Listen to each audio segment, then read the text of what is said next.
Pemirsa, Timnas Indonesia U23 harus mengakui keunggulan India U23 dengan skor 1-2 pada laga persahabatan di Stadion Madia, Jakarta.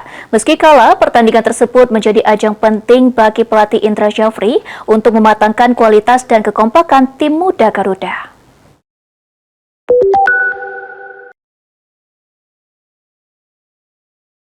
Tim nasional Timnas Sepak Bola Indonesia U23 harus takluk dari India U23 dengan kesulitan di awal pertandingan karena belum mengenal kekuatan lawan.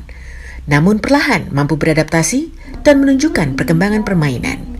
Secara keseluruhan pertandingan ini cukup bagus untuk tim kita, dan kami melihat di awal kita sedikit memang kita nggak tahu persis India kualitasnya, dan kita hanya melihat satu atau dua video mereka, dan anak-anak di babak pertama sedikit kaget, dan tetapi semakin di kesininya atau di babak kedua ada beberapa perbaikan yang dilakukan oleh tim, baik itu juga individu.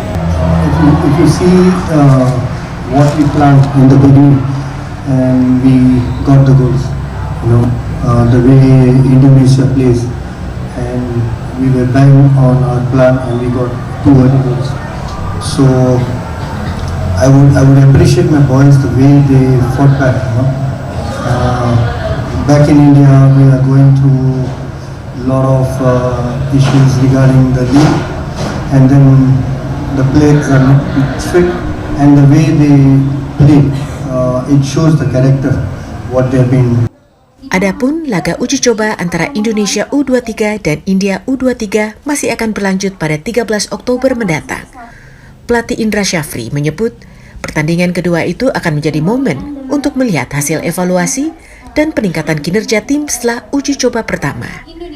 Dari Jakarta, Putri Hanifah, Irfan Hardiansyah, Kantor Berita Antara mewartakan.